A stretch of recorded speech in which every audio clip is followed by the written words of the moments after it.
Sinalakay ng PNP Maritime Group sa Rizal, Palawan ang isang imbaka ng mga pampasabog na ginagamit sa iligal na pangingisda. Sa Bataan naman, nakaengkwentro ng pulisya ang bangkang sakay, ang isang grupong sangkot umano sa hulidap. Yan ang aking eksklusibong tinutukan. Bit-bit ang search warrant. Sinalakay ng puwersa ng PNP Maritime Group ang residential area na ito sa baybaying barangay ng Latud, Rizal, Palawan. Ang kanilang pakay, hulihin ang nasa likod ng mga iniimbak na pampasabog na ginagamit sa iligal na pangingisda. Sa loob ng bahay na ito, tumambad ang mga sangkap sa paggawa ng pampasabog gaya ng ammonium nitrate. Ang ammonium nitrate is a precursor. Ito yung mga ingredient ng pasabog. Ito yung ginagamit sa dynamite fishing. Nakalagay na usually yan sa mga botelya. No?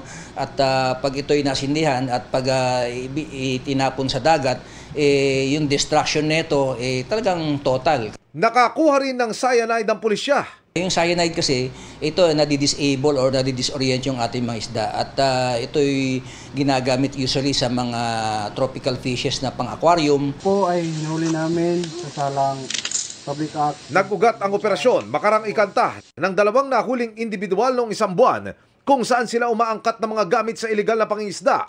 Patuloy namin sinisikap na makuha ng panig ang inaresto. Sa karagatang sakop naman ng Balanga sa Bataan, 5 sibilyan at isang suspendidong pulis ang inaresto matapos natutukan ng baril ang mga nagpapatrolyang PNP Maritime Group. Akala nila ay mga illegal fishers kami kasi nakasakay kami sa rented bangkay.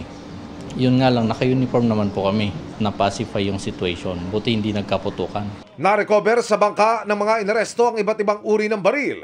Iniimbestigahan din kung ano ang ginagawa ng suspendidong pulis na kasama ng grupo. Pero lumalabas sa paunang investigasyon na sangkot daw sa hulidap ang grupong ito. Marami na pong lumapit sa ating istasyon na nagrereklamo sa grupo nila. Binabanggit nga po nila na nahuli na sila ng grupo na yon at doon na po sa laot ang bayaran.